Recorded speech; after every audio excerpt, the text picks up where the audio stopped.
మన అందరి కోసం మన తెలుగు న్యూస్.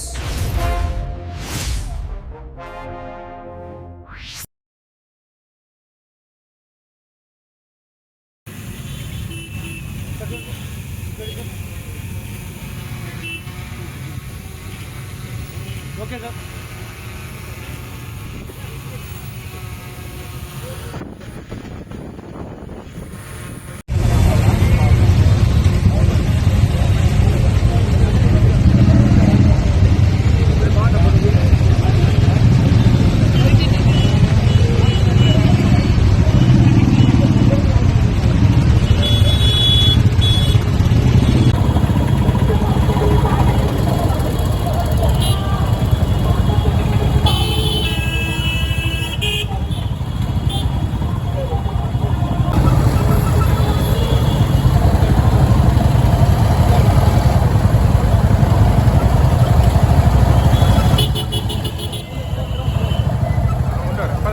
హెల్మెట్ డ్రైవ్ చేయడం జరిగింది.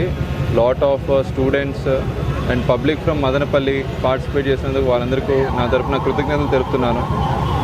ఈ కార్యక్రమానికి ముఖ్య ఉద్దేశం ఏమిటంటే 70% వరకు రోడ్ యాక్సిడెంట్స్న చనిపోయే వాళ్ళు 2 wheelers drivers or pillion riders. వాళ్ళల్లో కూడాను హెల్మెట్ వేసుకోకపోవడం వల్ల చనిపోయే వాళ్ళు 90% వరకు ఉన్నారు.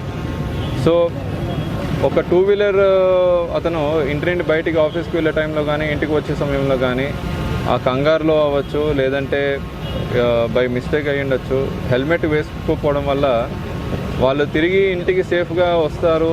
ఎదురు చూస్తూనే వాళ్ళ ఫ్యామిలీ మెంబర్స్ అందరికీ కూడాను ఒక భరోసా కల్పించడానికి, వాళ్ళ పిల్లలకి, వాళ్ళ తల్లిదండ్రులకి, వాళ్ళ తోబొట్టు వాళ్ళందరికీ కూడాను వాళ్ళకు కూడా ఒక మెంటల్ పీస్ కలిగించే విధంగా ఆల్ 2 వీలర్ డ్రైవర్స్ కూడాను హెల్మెట్ వేసుకొని సేఫ్గా డ్రైవ్ చేసి ర్యాష్గా కాకుండా ఓవర్ స్పీడింగ్ లేకుండా as per traffic rules and norms వాళ్ళు పాటించినట్టయితే సేఫ్గా వాళ్ళు ఇంటికి చేరుకోవడం కానీ లేదంటే ఆఫీస్కి చేరుకోవడం కానీ జరుగుతుంది.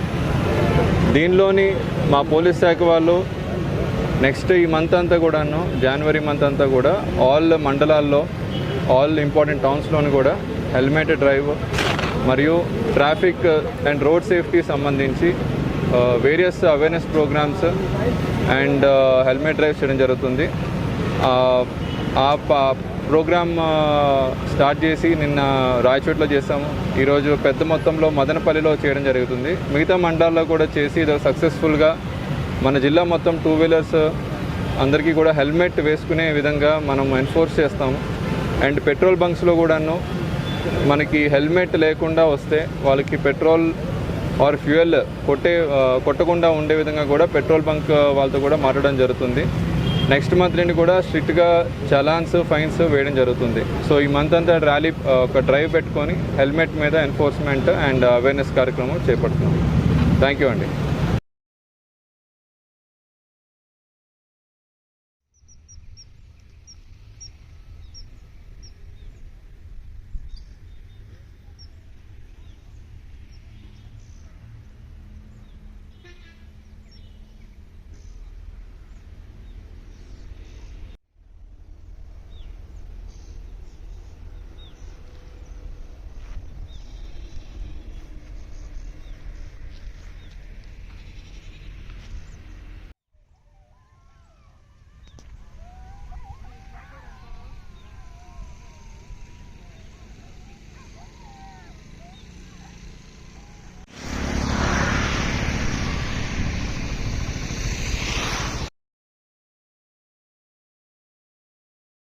తర్వాత ఇంకోటి మాట్లాడితే ఆయన ప్రెస్ మీట్లో 4 సార్లు 5 సార్లు రాజశేఖర రెడ్డి పేరు వాడినాడు. రాజశేఖర రెడ్డికి మీరు అంతో ఎంతో ఏదో ఉంటే మీ బంధుత్వం ఉంది, మీరు వారసులు. మీరు మాట్లాడతారంటే అర్థం ఉంది. మాకు ఏ సంబంధం లేని వాళ్ళం మేము చెప్తున్నాము. రాజశేఖర రెడ్డి ఈ ప్రాంతంలో పుట్టినందుకు ఈ ప్రాంతం రుణం అంతో ఎంతో తీర్చుకున్నాడని మేమే చెప్తున్నాం. మీరేం చెప్పేది? రాజశేఖర రెడ్డి తర్వాత 2019 నుంచి 24 మధ్య మీరేం చేసినారు? అది కదా మా పాయింట్. ఏది కంప్లీట్ చేసినారు? అన్ని లాస్ట్కు మీరు మీ సొంతం ఇంటికి పోయే బాగ్రాపురంలో సిమెంట్ రోడ్లు కూడా వేసుకోలేకున్నారు. ఇప్పటికే పెండింగ్ ఉండి యాక్సిడెంట్ జరుగుతున్నాయి. మీరు ఎందుకు కంప్లీట్ చేయలేకపోయినారు?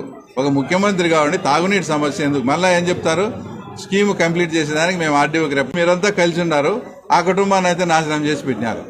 ఎప్పటి నుంచో రాజశేఖర రెడ్డి గారు వీళ్ళను పొలిటికల్గా చేరదీలే అనే ఒక కసి ఉన్నది మీకు. ఆ కసిని నీ రూపంలో నీట్గా తీర్చుకొని బాగా టోటల్గా రాజారెడ్డి కుటుంబాన్ని అయిపోచేశారు మీరు. తర్వాత మీరు మళ్ళీ రాజశేఖర రెడ్డి గురించి మాట్లాడతారు.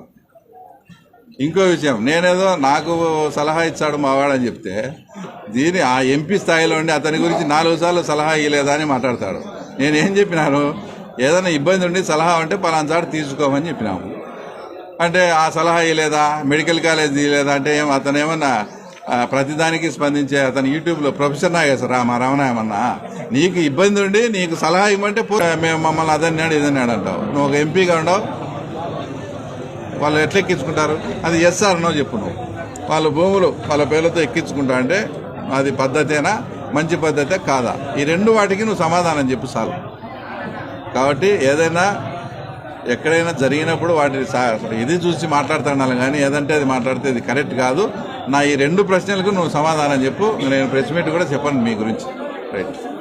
కుమారకాల దగ్గర ఒక చోట ఆయనకి ఎంతో ఇష్టమైంది, అది కూడా నేను మానిపించాను ఈ మధ్య. ఎప్పుడన్నా దొంగ అట్లా క్యారెక్టర్ మాది. జూదం కాడ కానీ ఆ తర్వాత ఇంకో చోట కానీ. మట్కా గురించి మీరు మాట్లాడితే మట్కా అసలు 2వ తాడిపత్రి అయిందని గత 5 ఏళ్ళు అందరికీ తెలుసు. 20-25 లక్షలు కలెక్షన్ అయితే అనేది 5 ఏళ్ళు ఆ డేనేన్ అనే పిల్లలతో ఫ్లెక్సీలు కట్టించింది వాస్తవమా కదా? ఇంకా మీరే మళ్ళీ మట్కా గురించి మాట్లాడితే ఎట్లా బా? కాబట్టి ఎన్ని వాస్తవాలు తెలుసుకొని ముందు నేను అడిగిన ఈ 2 ప్రశ్నలకు సమాధానం చెప్పానండి.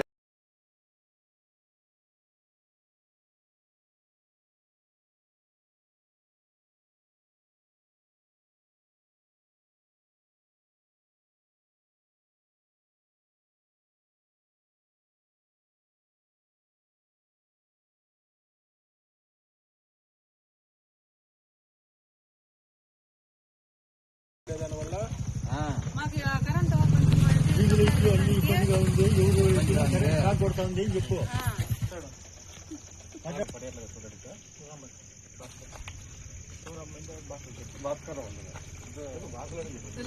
करेंट के बोला लेना जैसे सर नहीं और कपड़े चढ़े तो कपड़े डालने वाका हो है वो बदला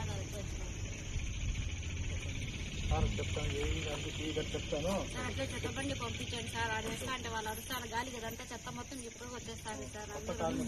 కదా లైన్ వచ్చేసి ఒకటి చేసుకుందామ్మా పంపిస్తానమ్మా. అట్లాగా వినాయక నగర్ కాదు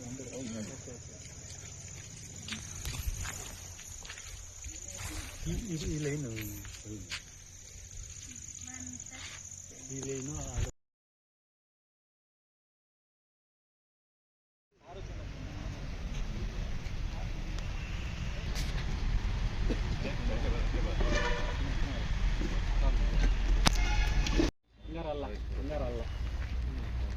మీరు కొద్దిగా రమేష్ కొంచెం ముందుకు. ఈరోజు మనం ప్రెస్ మీట్ పెట్టడానికి మెయిన్ ఉద్దేశం ఈ ఫేక్ నోట్స్ ఆర్ దొంగ నోట్లు ఏవైతే ఉన్నాయో ఈ ముఠాని మనము అరెస్ట్ చేయడం జరిగింది. సో వాటికి సంబంధించిన ప్రెస్ మీట్ కోసం అని చెప్పి మనం ఈరోజు చేస్తున్నాము. సో ఇందులో పట్టుబడిన మొత్తం ఎంతమంది ముద్దాయిలు ఈ దొంగ నోట్లు దాంట్లో ఉన్నారంటే మొత్తం 9 మంది ఉన్నారు. ఇప్పటికైతే మనం 6 మందిని అరెస్ట్ చేయడం జరిగింది. ఇక 3 అబ్స్కాండింగ్ లో ఉన్నారు. ప్రధాన నిందితుడు A1 ఎవరైతే ఉన్నారో స్టిల్ అట్ అబ్స్కాండింగ్. సో తనను కూడా నెక్స్ట్ క్లూస్ రాబట్టి మిగిలిన 3 కూడా త్వరలోనే పట్టుకుంటాము. సో ఇప్పుడు పట్టుకున్నటువంటి ముద్దాయిల వివరాల్లోకి వస్తే ఫస్ట్ వచ్చేసి మొహమ్మద్ జుబైర్, తను వచ్చేసి బెల్గావ్ జిల్లా కర్ణాటక రాష్ట్రం. నెక్స్ట్ ఇంకొక మాణిక్య రెడ్డి అని చెప్పేసి తను వచ్చేసి హైదరాబాద్ సిటీ. సుమన్ వచ్చేసి భూపాలపల్లి జిల్లా తెలంగాణ రాష్ట్రం. నెక్స్ట్ సైమన్ కూడా హైదరాబాద్ సిటీ జేజే నగర్ కాలనీలో ఉంటాడు. నెక్స్ట్ వెంకటేష్ వచ్చేసి పేరూరు గ్రామం సత్యసాయి జిల్లా. నెక్స్ట్ రమణప్ప వచ్చేసి వాయల్పాడు బట్ ఉండేది మాత్రం అంగోల్లో ఉంటాడు. సో ఇలా వీళ్ళు మొత్తం ఈ ముఠా వచ్చేసి 9 మంది. మనం 6 మందిని పట్టుకోవడం జరిగింది. 3 అబ్స్కాండింగ్ లో ఉన్నారు. సో ఈ క్రైమ్ లోకి లోపలికి వెళ్తే ఇది ఎలా జరిగిందని మనం చూసుకున్నట్టయితే దీంట్లో మెయిన్ ఈ నోట్స్, ఈ ఫేక్ నోట్స్ అనేది తయారు చేసేది మెయిన్ ఎవరంటే A1. తను ఈ నోట్స్ అనేటివి తయారు చేస్తున్నాడు. ఈ క్రమంలో A2 జుబైర్ ఎవరైతే ఉన్నాడో తను పరిచయం అవుతాడు అనమాట. తను పరిచయం అయినప్పుడు వీళ్ళు ఎట్లా తీసుకుంటారంటే 1:2 షేర్. సో 1% అంటే 1 lakh suppose fake notes original notes ఇస్తే 2 లక్షలు ఫేక్ నోట్స్ ఇస్తారు. ఇలా వీళ్ళిద్దరూ క్రమంగా చేసుకుంటా ఉన్నారు. లైక్ 1-2 years నుంచి చేసుకుంటా ఇట్లా ఇచ్చుకుంటున్న క్రమంలో ఏవైతే వీళ్ళకి దీంట్లో లాభం వస్తుందో ఒరిజినల్ నోట్స్ అవి వీళ్ళు ఈక్వల్గా షేర్ చేసుకునేవాళ్ళు. ఇలా వీళ్ళకి ఇట్లా ఉన్నప్పుడు ఈ హైదరాబాద్లో ఉన్న మాణిక్యం రెడ్డి, మళ్ళీ సుమను, సైమను, ఇంకా అలాగే A5 A6 ఇంకా అబ్స్కాండింగ్ ఎవరైతే ఉన్నారో వీళ్ళు పరిచయం అవుతారు అనమాట. వీళ్ళు పరిచయం అయినప్పుడు వీళ్ళు లాస్ట్ 3 months బ్యాక్ ఏం చేస్తారంటే వీళ్ళందరూ కూడా జుబైర్ దగ్గర నుంచి మళ్ళీ A1 నుంచి ఒక 2 లక్షల డబ్బులు అనేది తీసుకుంటారు. ఈ 2 లక్షల డబ్బులు తీసుకొని సర్క్యులేట్ చేయడం అనేది స్టార్ట్ చేస్తారనమాట. ఈ క్రమంలోనే వీళ్ళకి మొత్తం అంతా కూడా ఒకే దగ్గర సర్క్యులేట్ చేస్తే డౌట్ అయిపోతుంది. సో వేరే వేరే ప్లేసుల్లో ఎక్కడున్నారని చెప్పి చూసుకుంటున్నప్పుడు అదే టైంలో అంగళ్ళు గ్రామంలో ఉన్న ఎవరైతే ఉన్నారో రమణప్ప, మళ్ళీ పేరూరులో ఉన్న వెంకటేష్ వీళ్ళు పరిచయం అవుతారనమాట. వీళ్ళు పరిచయం అయిపోయి వీళ్ళ బిజినెస్ ఏదైతే ఉందో ఇదంతా వేరే ఏరియాలోకి షిఫ్ట్ చేయాలని చెప్పి చూస్తారు. ఆ టైంలో వీళ్ళు కూడా పరిచయం అవుతారనమాట. ఇదిలో ఉండగా నిన్న సాయంత్రం 3 గంటలకి దొమ్మన బావి దగ్గర వీళ్ళందరూ కూడా 2,10,000 ఈ డబ్బులు పెట్టుకొని ఈ డబ్బులంతా డిస్ట్రిబ్యూట్ చేసుకొని డిఫరెంట్ ఏరియాస్లో మనం సర్క్యులేట్ చేద్దాం అనుకున్న టైంలో మనకి ఇన్ఫర్మేషన్ వచ్చింది. ఇట్లా ఫేక్ కరెన్సీ ముఠా అనే వాళ్ళు ఇట్లా కొంచెం పెట్టుకొని దీన్ని సర్క్యులేట్ చేయాలని చూస్తున్నప్పుడు మనం ఇమీడియట్గా పోతానే వీళ్ళు 6 మంది దొరికారు. ఫర్దర్ ఇంట్రాగేషన్లో దీంట్లో మెయిన్ ఎవరంటే A1 వాళ్ళు కాకుండా ఇంకా మిగిలిన 2 కూడా అబ్స్కాండింగ్లో ఉన్నారు. సో వీళ్ళు 2,10,000 వీళ్ళని మనం పట్టుకున్నప్పుడు మనం సీజ్ చేసింది ఏంటంటే వీళ్ళ దగ్గర ఉన్న 2,10,000 ఫేక్ నోట్స్, ఇది కాకోకుండా వీళ్ళ దగ్గర ఉన్న 6 మొబైల్స్ కూడా మనం సీజ్ చేయడం జరిగింది అనమాట. సో వీటన్నిటిలో కూడా బాగా కష్టపడిన వాళ్ళు మా రూరల్ సిఐ ఎవరైతే ఉన్నారో రవినాయక్ గారు, మా ఎస్ఐ మధురామచంద్రుడు, ఇది కాకుండా సిబ్బంది ప్రసాద్, చక్రి, వెంకటేష్, ప్రతాపు, శ్రీనివాసు. సో వీళ్ళందరూ కూడా దీంట్లో బాగా కష్టపడినందుకు నేను ప్రత్యేకంగా అభినందిస్తున్నాను. అండ్ వీళ్ళకి రివార్డ్స్ కూడా ప్రపోజ్ చేయడం జరుగుతుంది. అండ్ మిగిలిన అక్యూస్డ్ని కూడా త్వరలో పట్టుకుంటాం. ఇంకా లింక్స్ ఎక్కడ ఉన్నాయనేది కూడా మేము త్వరలో ఛేదించడం జరుగుతుంది. Thank you.